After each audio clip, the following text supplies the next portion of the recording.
The year is perhaps 1400. On the windswept southern coast of Rapa Nui, inside a longhouse thick with the smoke of burning ti leaves, a civilization holds its breath. Haumaka, chieftain of the Miru, lies wrapped in bark cloth, his chest rising and falling like a tide that will not return. His eyes, still fierce, still burning, find the man he has summoned.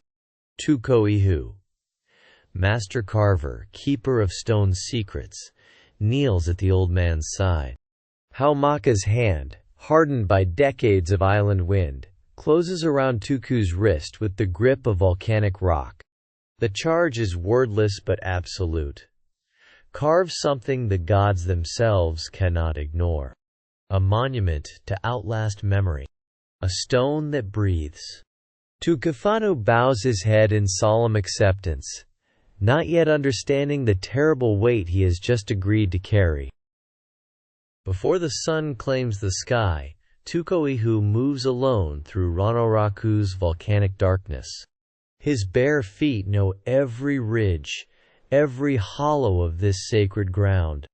He presses his palms flat against the cool tuff, that dense, gray-gold stone born from ancient fire, and waits.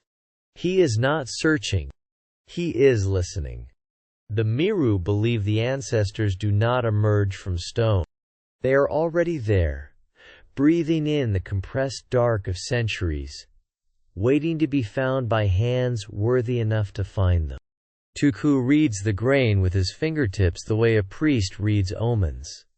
Slowly, reverently, with everything at stake. A faint warmth pulses beneath his touch. Here. The face is here.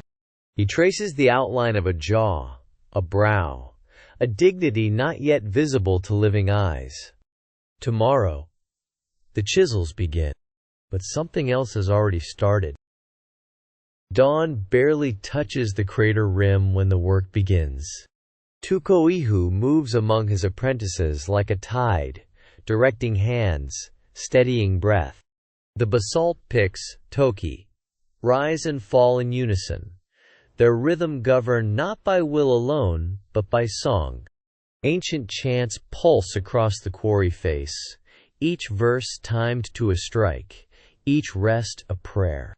Volcanic tuff surrenders in pale curls, and where the chips fall, small offerings are pressed into the earth.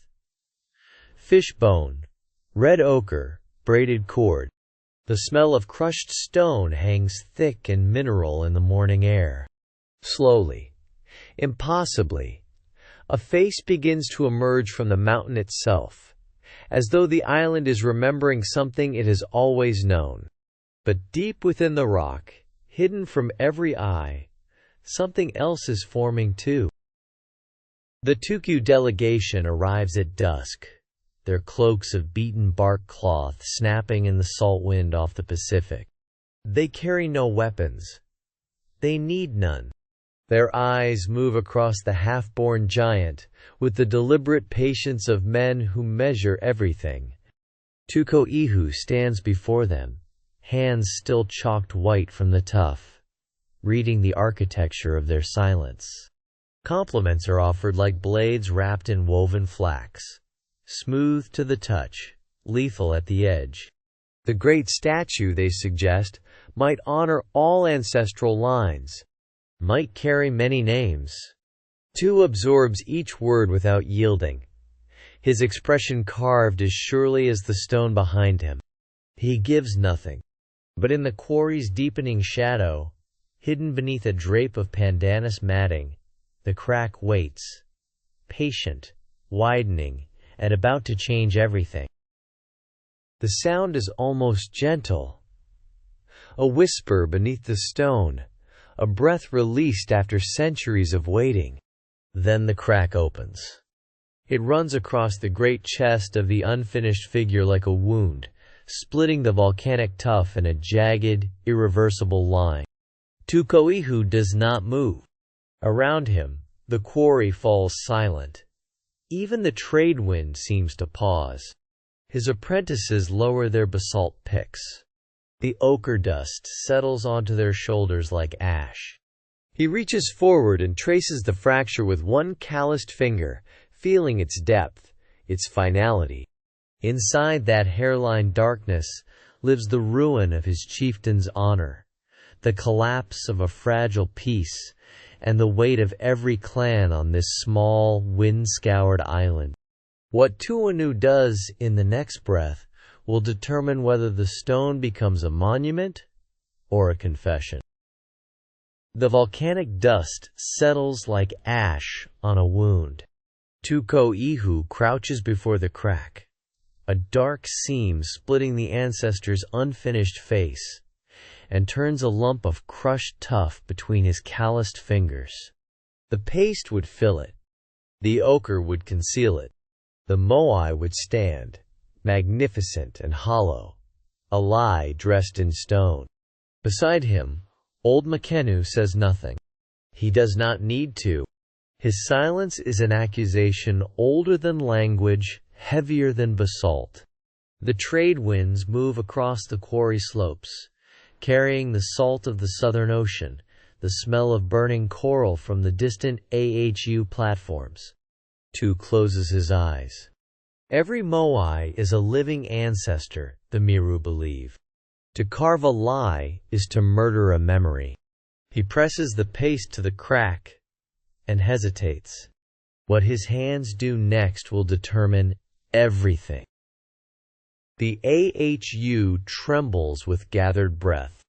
Two clans face each other across the ceremonial stone, their feathered headdresses snapping in the salt wind off the Pacific. Tuu-ko-ihu steps forward. No tool in hand, no shield of rank, only the raw fact of what lives inside the unfinished stone. He presses both palms to his chest and speaks the crack into existence before all of them. The word moves through the crowd like a fault line. Some men reach for obsidian. Others go utterly still. The dying chieftain, carried on a woven litter, opens his eyes that have seen 40 seasons of this island's hunger and glory, and fixes them upon his Carver. The silence that follows is not empty. It is the heaviest thing on Rapa Nui. Now everything depends on what the old man chooses to do with it. The chieftain lies on woven pandanus matting, his breath shallow as tidewash over coral. Tu kneels before him in the salt-sharp air, the confession still trembling between them like smoke. And then, the dying man reaches out. His fingers, scarred by decades of rope and basalt, find the carver's hands and hold them. What passes between them requires no words. The ancestors, the chieftain understands, do not hunger for perfection. They hunger for truth.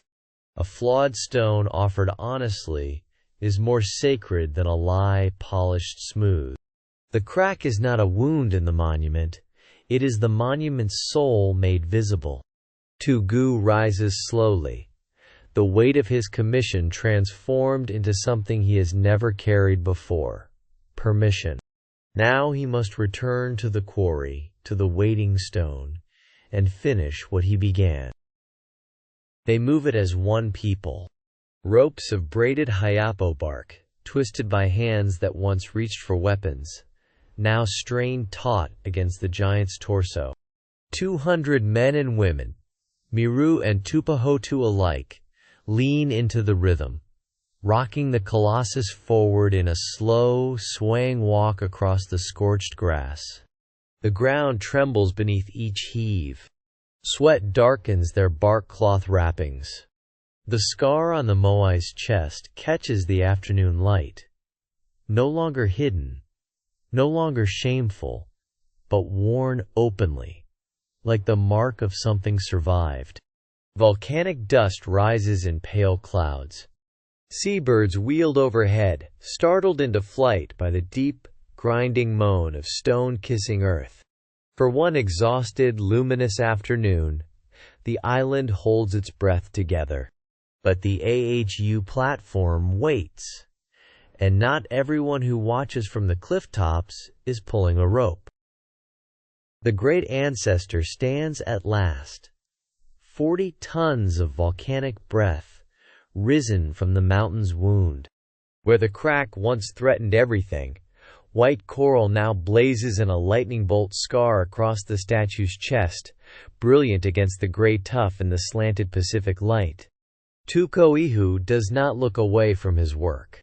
He stands barefoot on the red earth as the drumming begins, as the chieftain's body is wrapped in tapa cloth and returned to the island's bones. Wood smoke and salt drift across the Ahu. The gathered clans fall into a silence deeper than argument, deeper than hunger. They see what the carver has made, not perfection, but truth. A god who carries his damage openly, like a man. The scar will outlast every one of them. And somewhere beyond the southern cliffs, a rival chieftain is already sending word.